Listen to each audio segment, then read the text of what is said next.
Halo sahabat, kembali lagi di channel Resolusi Pandang, berusaha memandang dunia dengan resolusi kejernihan. Semoga hari ini kalian dalam keadaan sehat walafiat ya, dan senantiasa dalam lindungan Allah Subhanahu wa Ta'ala. Amin. Yang pertama soal varian baru ya. Kalau varian baru XBB itu yang diindikasikan batuk-batuk, demam, flu, lalu terasa juga mata lengket, terganggu pada saluran, pada rasa sakit pada tenggorokan gitu ya. Itu saya ketika 2 minggu lalu yang kita wawancara, saya bilang maaf saya agak batuk-batuk. Nah itu berarti saya dalam posisi diserang varian baru tuh.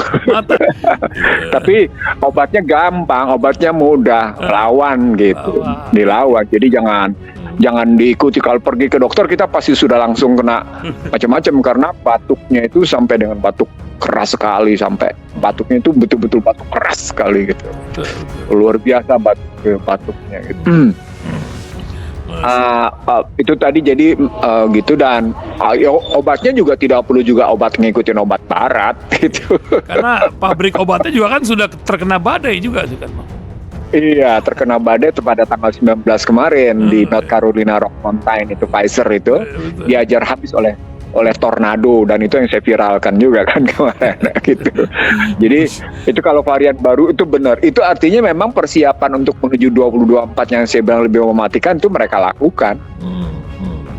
Jadi mereka ngumumin gitu yang mereka lakukan. Itu artinya omongan saya, kan orang bilang nih musik nakut-nakutin aja. Loh, kalau bagi orang yang pesimis nakut-nakutin, tapi bagi orang optimis itu dia informasi yang saya sampaikan, kajian yang saya sampaikan itu malah dalam rangka meningkatkan kewaspadaan, bagaimana harus mengantisipasi dan gitu. keimanan tentunya kan, Bang. Kalaupun kita harus habis di dunia kan bertemu dengan Rasulullah, harusnya begitu kan? Iya, artinya pulang pada cara pandang kita. Kalau sikap pandang kita kebanyakan orang dan mereka berhasil membangun kecemasan, apa yang saya sebut sebagai shock doktrin gitu ya. Kan mereka selalu membangunnya shock doktrin.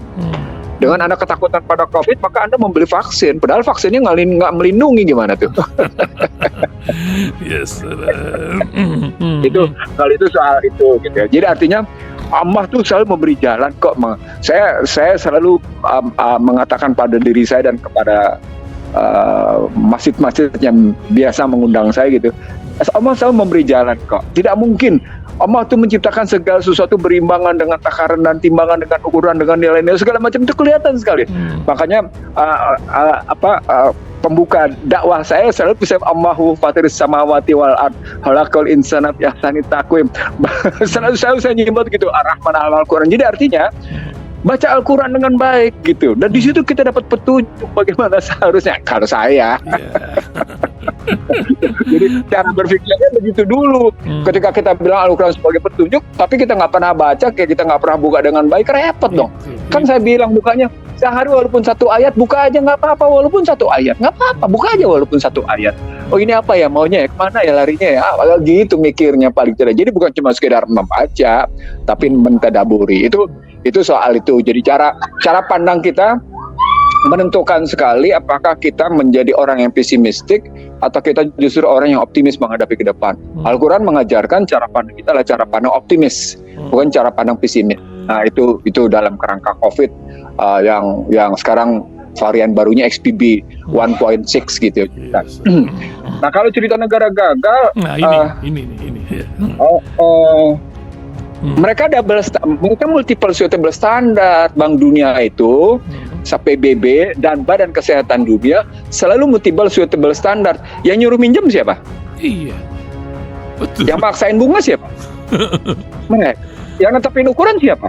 Mereka. Yang menyatakan gagal atau sukses siapa? Mereka. Nggak musyawarah. Berarti kita yang bego. Saya bilang nih, saya ngomongnya agak kasar sedikit nih. Maaf ya, saya agak kasar. Berarti kita yang bego.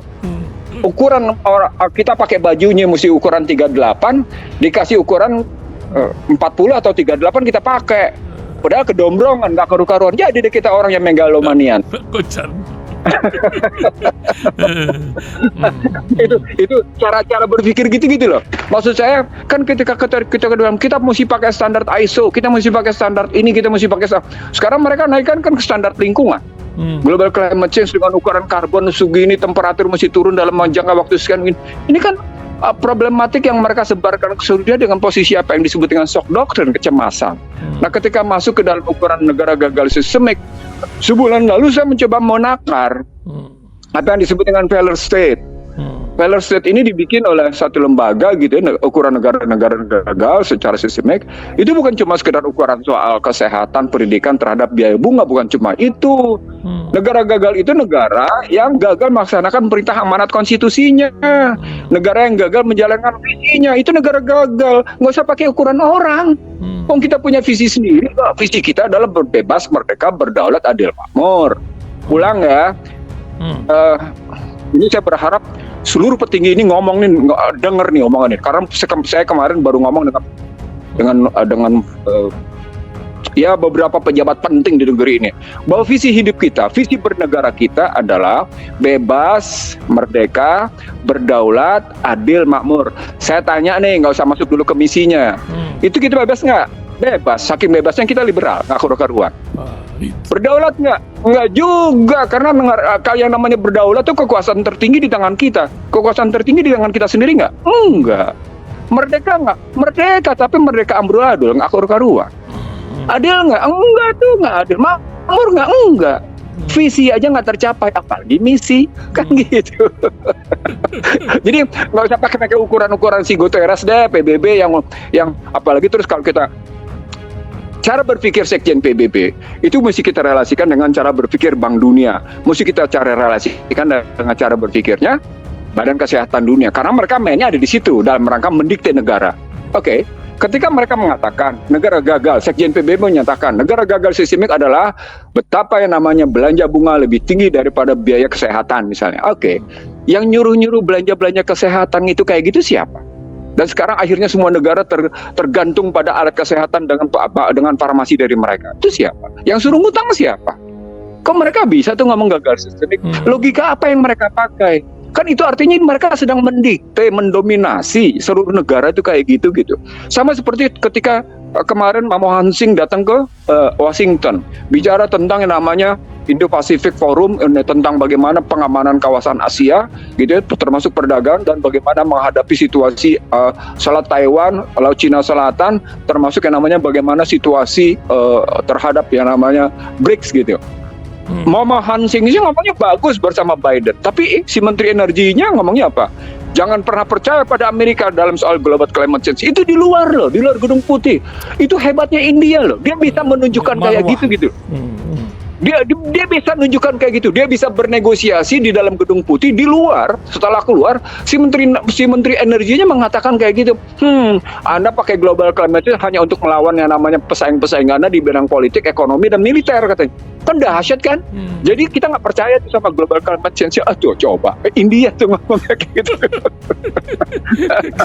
Dan itu dilaporkan ke berbagai belahan dunia sikap yang kayak gitu India kayak gitu, baik di Reuters, baik di Washington Post. Sorry, saya bacanya di Reuters sama di Financial Times. Kebetulan saya bacanya di dua tempat gitu ya. Jadi artinya kita punya sikap kritis gitu loh. Termasuk misalnya bagian pertama Guterres menyatakan tapi kan kita tidak disebut sebagai negara sistemik, gagal sistemik. Hanya kemudian diterjemahkan oleh orang Indonesia sebagai ini loh buktinya kan, kemudian kita negara gagal sistemik. Nah kita pakai angka aja. Yang pakai angkanya kan memang kesehatan, angkanya lebih rendah daripada biaya bunga. Itu kalau pakai indikatornya biaya kesehatan dibanding yang namanya biaya bunga. Kesehatan atau pendidikan, anggarannya. Bang? Kesehatan dan pendidikan atau kesehatan atau pendidikan? Dua-duanya hajat hidup orang banyak. Nah itu yang kemudian lagi-lagi Justinus Prastowo juga salah. Jadi baik yang namanya pengamat itu dan maupun Justinus Prastowo maupun PBB tiga-tiganya salah dalam kacamata saya. Gitu ngelihatnya. Jadi kita proporsional ngelihatnya. Apa indikator proporsionalnya? Sesungguhnya ketika kita bicara tentang pendidikan dan kesehatan, kita tidak boleh mengkomersialkannya. Oke, sekarang Indonesia mengkomersialkannya nggak? Jelas. Jelas sudah. Omnibus Law Kesehatan tegas-tegas menyatakan mengkomersialkan kesehatan. Bahkan mandatory spending-nya, anggaran kesehatannya dia turunin. Dia batasin cuma 5% gitu ya. Itu kalau itu. Begitu juga pendidikan. Pendidikan kita komersial nggak? Komersial. Walaupun kemudian belanjanya jelas mesti 20% dari total belanja. Tapi tetap dikomersialkan. Apalagi dengan kampus Merdeka yang ternyata para profesornya dipecat-pecatin. jadi ada masalah gitu dalam konsep Kemarin ada kita. profesor datang ke Bang Krasil ini, saya nggak sebutlah namanya. Dia mengisahkan keadaan di sebuah kampus ternama di Indonesia. Nggak bisa ngapa-ngapain, sudah dirantai semuanya katanya. Iya memang. Sampai dia Jadi, ngomong, betul, silakan. bahkan kalau saya dengar teman saya kan yang ngajar DUI masih banyak. Wow, udahlah. Itu ngomong soal kampus Merdeka kampus udahlah katanya. Ngeberesin kurikulum aja nggak beres, gimana soal begituan gitu. Itu udahlah katanya. Poinnya adalah sama seperti yang saya ulang berkali-kali. Tidak ada penghargaan intelektualitas secara wajar di negeri ini. Seorang profesor berapa sih gaji pokoknya? Cuma 4 jutaan lebih kan? Hampir sama dengan yang namanya seorang lulusan SMP, SMA. Lebih besar supir bus Transjakarta. Iya, itu gaji pokok gitu. Baru setelah dia membimbing, dia ngajar, dia macam-macam, ya baru dia dapat lebih gitu. Kalau di negara tetangga kan kalau Anda ngajar, Anda profesor, waduh gajinya bisa ratus juta rupiah tuh. Makanya seorang teman ngajar di sana dengan gelar profesor doktor sebulannya dapat sekitar 105 sampai 120 juta. Nah, artinya kalau kita bicara tentang dunia pendidikan dan kesehatan yang sudah dikomersialkan, lalu kemudian diadu dengan biaya bunga, di situ mereka menggunakan konsep yang namanya mendikte manusia dengan konsep multiple suitable standard. Yang paling enak aja deh buat gue, lo nggak enak bodo amat. Nah, gue bikin ukuran-ukurannya. Lo nggak enak nih bikinnya, lo bikin enak dong. Apa poinnya? Anda sedang dipaksa untuk menghisap duit rakyat agar namanya, gitu ya. Anda tingkatkan pendapatan belanja, Anda meningkatkan pendapatan APBN, government revenue-nya dinaikin, gitu, pendapatan negara dinaikin. Gimana cara naikinnya? Ya udah, Anda mulai yang namanya meningkatkan pajak, makanya ditekan tuh pajaknya. Anda ini cuma 10,38, pajak tuh 12,5 gitu loh. OECD ngomongnya begitu, IMF ngomongnya begitu. Jadi kalau selama yang namanya tax ratio Anda masih 10,38, Anda masih kerepotan, gencot lagi, maka dikasihlah pajak pada namanya sembako, dikasihlah lagi namanya pajak pada pendidikan. Itu kemewahan kantor itu. Iya, jadi semuanya kita ikutin ukuran-ukuran pihak luar gitu. Ngukurnya kayak gitu. Baik yang namanya PBB, Bank Dunia maupun yang namanya Badan Kesehatan Dunia. Kita ambil tuh semua ukuran-ukuran itu lalu kemudian dikenakan pada baju kita gitu. Mereka bikin ukuran nih. Tadi badan kita cuma 36, dikasih baju 40. Lu nih bakal tumbuh nih karena itu lu pakai bajunya 40. Coba wajar nggak tuh pikiran kayak logikanya gimana tuh coba? Itu contohnya kayak gitu kalau kita mau ngeliatnya begitu. Jadi jangan dikunyah mentah-mentah dong. Dan juga jangan kemudian sekedar dibantah ini nggak bisa begini. Bukan itu. Mari kita lihat kerangka kebijakan pembangunnya secara mendasar. Ada nggak kebijakan afirmatif gitu ya yang merujuk pada visi negara ini? Ada nggak kebijakan afirmatif yang merujuk pada misi negara ini? Misi negaranya ada di alinea 4, visinya ada di alinea 2, kata pembukaan Nusa 45. Jawab aja di situ ukuran-ukurannya. Jadi saya tidak pakai ukuran negara lain, saya pakai ukuran bangsa saya sendiri gitu. Di situ kata kuncinya. Nah, ketika saya ngambil kayak gitu nih, ketika saya pakai ukuran di situ, ketahuanlah di situ sejumlah petinggi negeri ini pada hakikatnya cuma perpanjangan tangan asing. Oke sahabat, jika informasi ini bermanfaat bagi Anda, jangan lupa untuk subscribe, like, dan share ya. Terima kasih. Wassalamualaikum warahmatullahi wabarakatuh.